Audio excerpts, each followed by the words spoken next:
It's strange, isn't it? For weeks, maybe months, synchronicities were everywhere. The text arriving just as you thought of someone.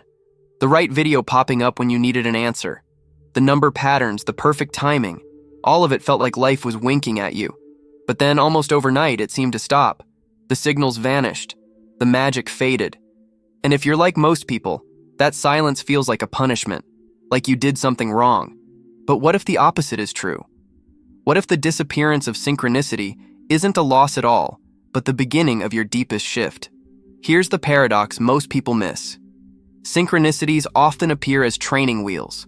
They catch your attention. They remind you that reality is listening. They guide you into resonance. But there comes a moment when those external signs quiet down. Not because you've lost alignment, but because you've started embodying it. You're no longer being shown the reflection. You've become the source. Think about it. When you first learn to ride a bike, the wobble demands support. The training wheels clatter on the pavement. They're loud, obvious. But when balance clicks, the noise disappears. Silence isn't absence, it's mastery. That's the space we're stepping into together. The point where external proof dissolves and something greater wakes up inside you. A shift from chasing validation in the mirror of reality to realizing you are the tuning fork shaping the field. It's unsettling at first. Without the signs, the ego panics. But what I'll show you here is that this silence is the most fertile ground for manifestation. Because now, your signal isn't bouncing off coincidences. It's penetrating timelines.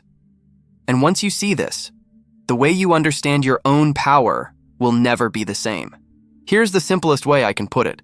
Reality works like a mirror. Whatever you radiate, consciously or not, comes back as reflection. Most people think manifestation is about staring at the glass and trying to force the image to change. But the mirror never responds to commands. It responds to who you are when you stand before it. Now, this isn't just poetic language. Physics gives us a doorway into this. The observer effect shows that the act of attention influences the unfolding of possibility. But it's not just your thoughts observing. It's your whole system, your body, your nervous system, your emotions, that's registering as the observer. You can't trick the mirror with affirmations layered on top of panic. The reflection doesn't bend to slogans. It bends to coherence. This is where embodiment comes in. The field isn't responding to what you say you want. It's tuned to the frequency you carry. When your body is holding fear, no amount of mental positivity overrides it. But when your body begins to feel safe in the reality you're calling in, the signal stabilizes. It stops being a fleeting state and starts being your baseline. And here's where synchronicity fits. In the beginning, the mirror flashes back little hints, like glimmers. They're useful, they show you your signal is shifting. But at a certain depth, those hints fade because the mirror no longer has to prove itself. It's simply reflecting consistently. The absence of signs isn't a void.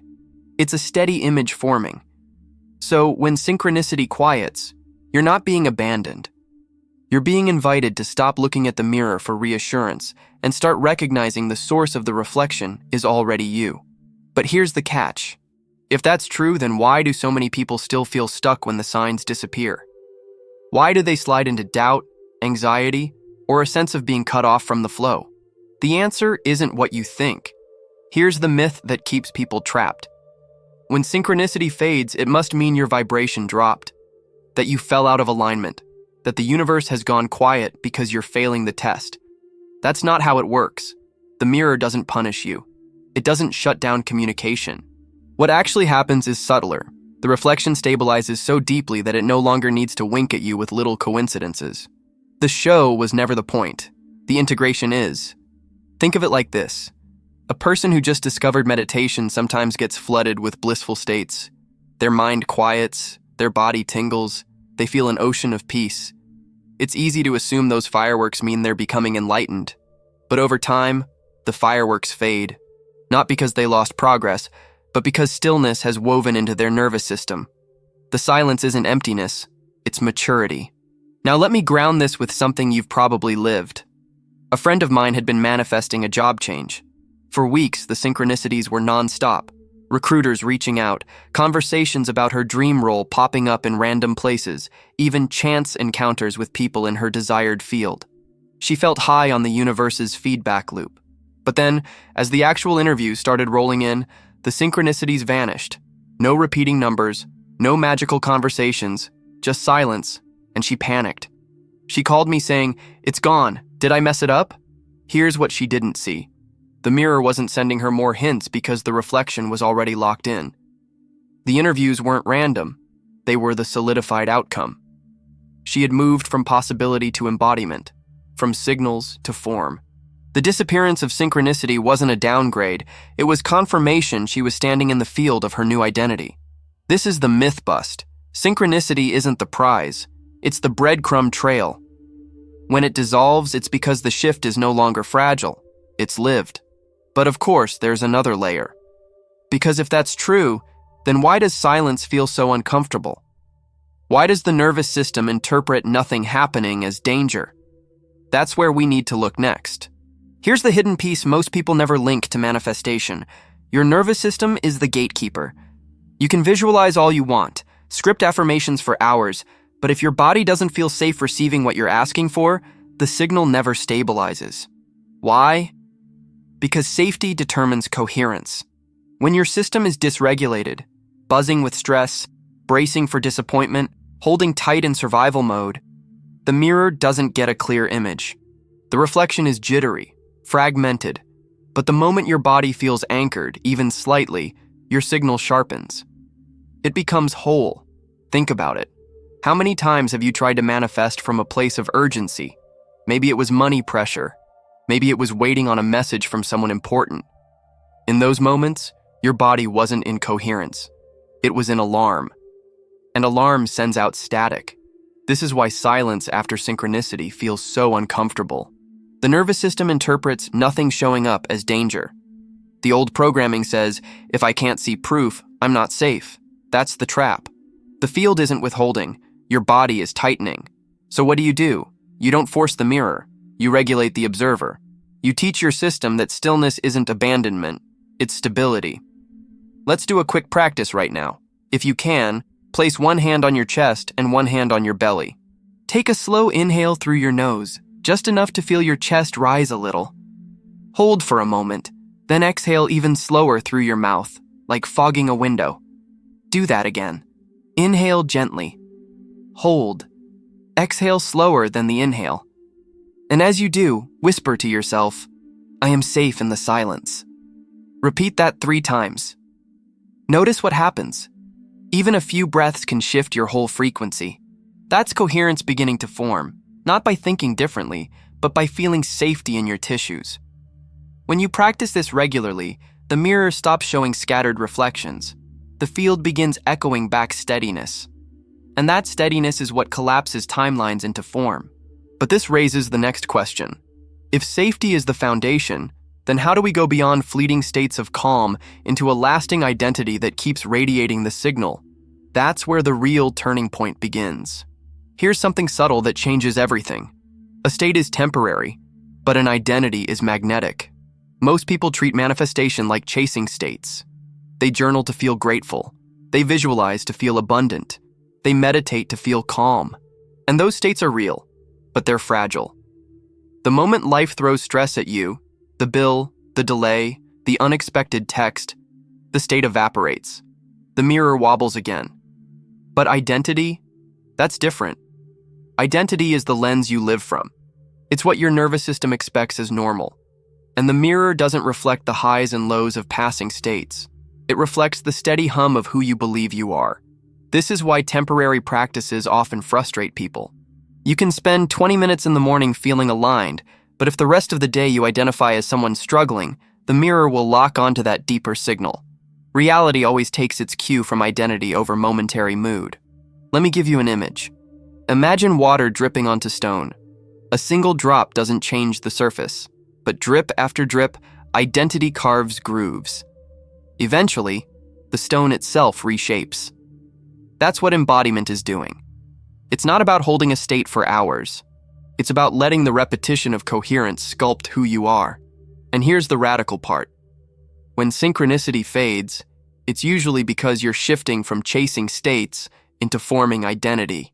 The breadcrumbs disappear because the trail has led you to the core. The mirror no longer flickers with random signs.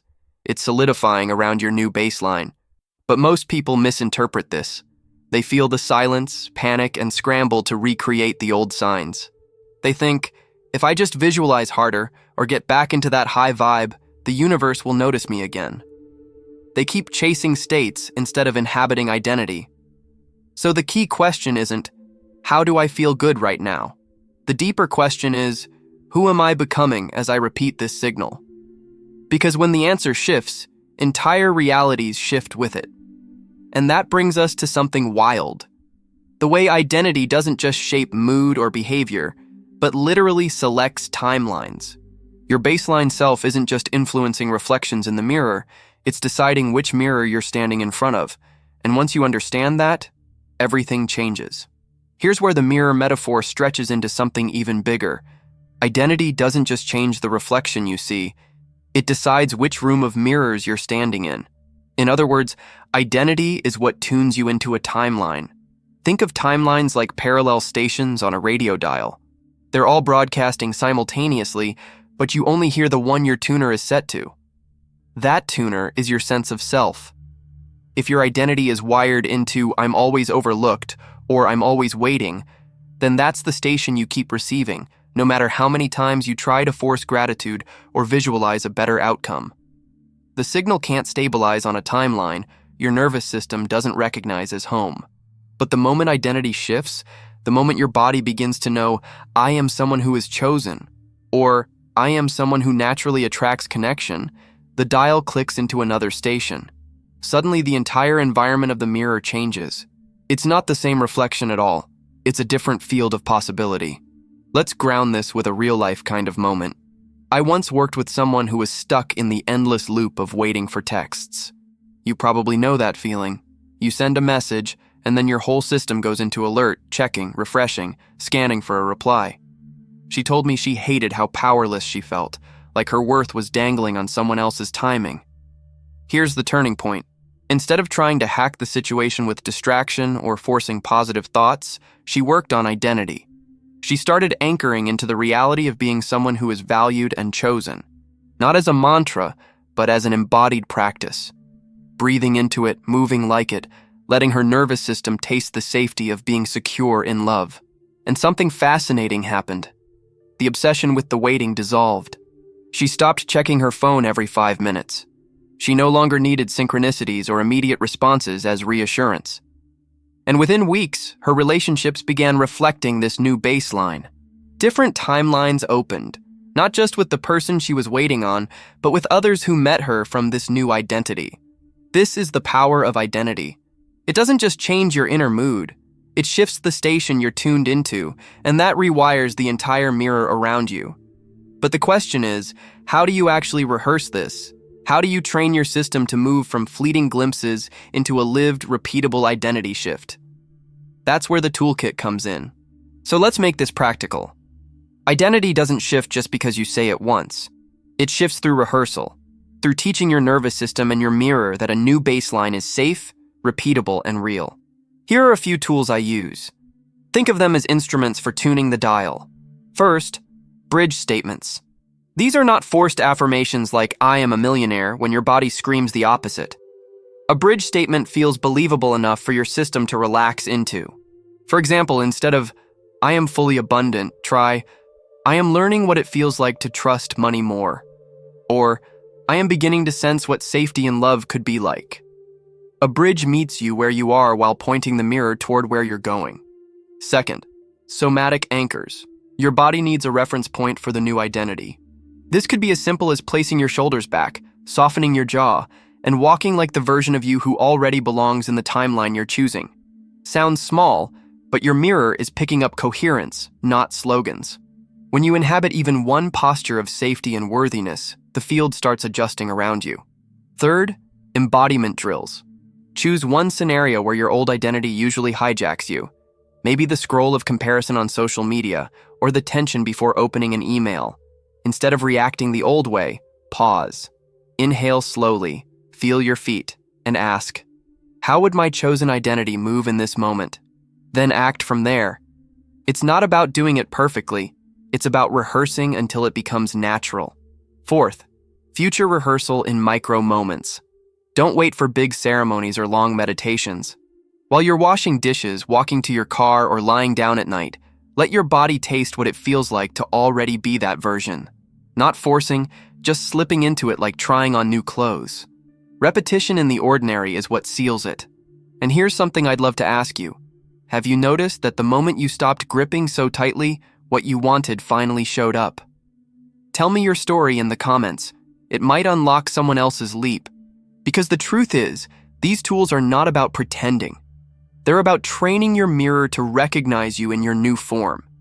And once that recognition stabilizes, the external field has no choice but to shift in response. But of course, every path comes with traps.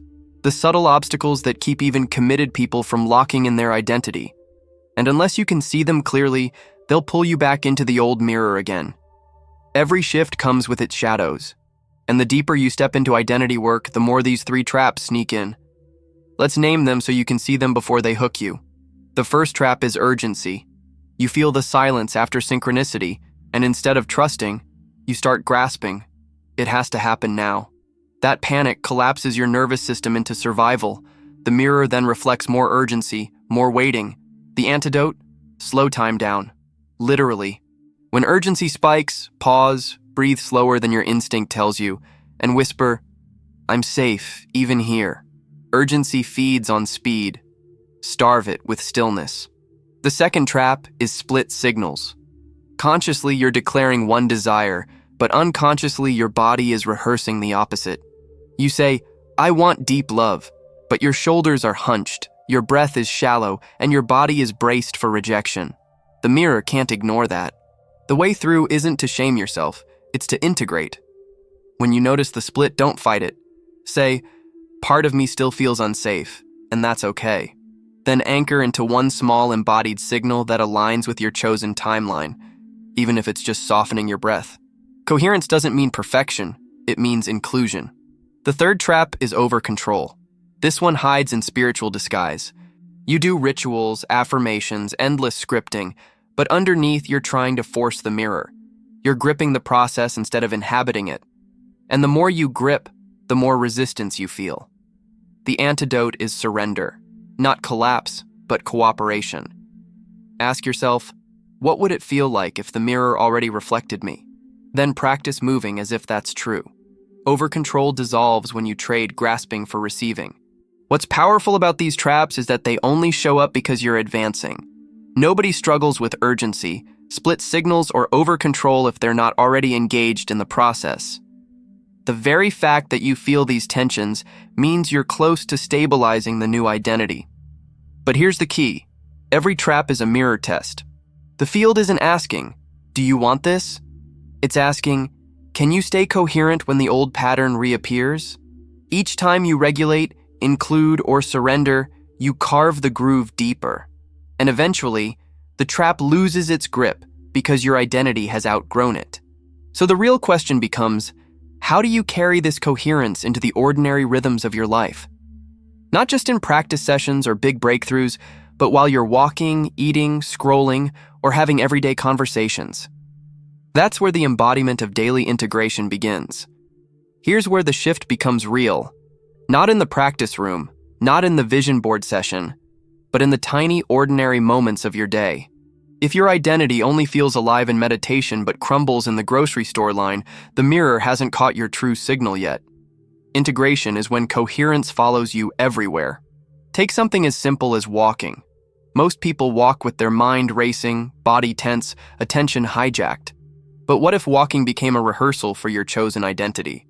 Shoulders relaxed, breath steady, eyes lifted, not forcing, just allowing your body to move like the version of you who already belongs in your chosen timeline.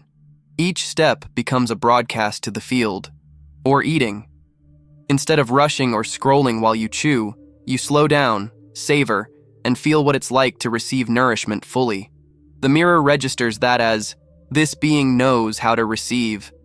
The signal stabilizes, even conversations. Instead of over-explaining to prove your worth, you practice presence, listening deeply, speaking slowly, letting your body stay rooted in the identity of someone who doesn't need to grasp for belonging, because belonging is already encoded in who you are. And yes, even in the digital habits that usually trigger old loops, you're scrolling, and you feel the familiar pinch of comparison rising. Instead of spiraling, you pause. Place your hand on your heart for 2 breaths. Whisper, "That's not my station." Then you return to your chosen identity, as if tuning the dial back to coherence. The beauty of integration is that it's cumulative. These micro-choices stack. They teach your nervous system that the new identity isn't just a ritual you visit, it's the atmosphere you live in. And the more ordinary the integration, the more extraordinary the results. Because here's the secret. The field doesn't respond to big ceremonial gestures nearly as much as it responds to the hum of your daily rhythm. The mirror is watching you wash dishes, answer emails, walk into rooms. That's where it calibrates your reflection. And once this coherence begins to hum through the fabric of daily life, something powerful starts to happen. Your signal begins expanding beyond the personal. It doesn't just shift your inner state. It begins rewriting the way your relationships, creativity, health, and even your sense of purpose unfold. But what does that expansion look like when it moves into every domain of your life? That's where we go next. When coherence becomes your daily rhythm, the ripple doesn't stop with you. It radiates outward into every arena of life. Relationships, creativity, health, purpose, all of it begins reorganizing around your new baseline. In relationships, the mirror responds instantly to your identity. If you've shifted from "I need to be chosen" into "I already am chosen," your connections stop carrying the weight of desperation. Conversations soften. Boundaries become natural. The people around you start attuning to the steadiness you embody, whether they realize it or not. In creativity, the field of possibility opens wider. No more battling the inner critic with sheer willpower. Instead, ideas flow because your nervous system is safe enough to play. The silence that used to feel like pressure turns into fertile ground where inspiration can surface without force. Health, too, begins to reorganize. When your baseline identity is coherent, your body listens. Stress signals ease. Energy returns. Choices align with nourishment rather than punishment. You're no longer dragging your body through habits out of fear. You're partnering with it as a mirror of your new timeline. Let me give you a concrete example here. A client of mine was an athlete who kept hitting walls during training. No matter how hard he pushed, his performance plateaued. He thought it was about discipline, about needing more intensity. But what we discovered was that his identity was wrapped in, "I'm always on the edge of burning out." That's the station his tuner was locked on. When he began rehearsing a different identity, "I am someone whose body thrives under pressure, who knows how to recover and expand capacity," something remarkable happened. His nervous system stopped bracing for collapse. Training sessions became smoother, his recovery faster, his performance higher. The plateau wasn't broken by force, it was broken by coherence. The mirror had no choice but to reflect the new station. And then there's purpose. The more you embody coherence, the less you chase meaning and the more you radiate it. Instead of desperately searching for a calling, you notice opportunities aligning with your signal. The field begins presenting pathways that feel inevitable, because they're resonating with your identity's broadcast. This is the expansion, when your personal work shifts the architecture of the external world. And as you lean into it, another dimension reveals itself, the one most people are hesitant to face. Because beyond manifestation techniques, beyond daily practices, lies the bigger truth. You're not the only one holding the mirror. You're moving inside an intelligence larger than yourself.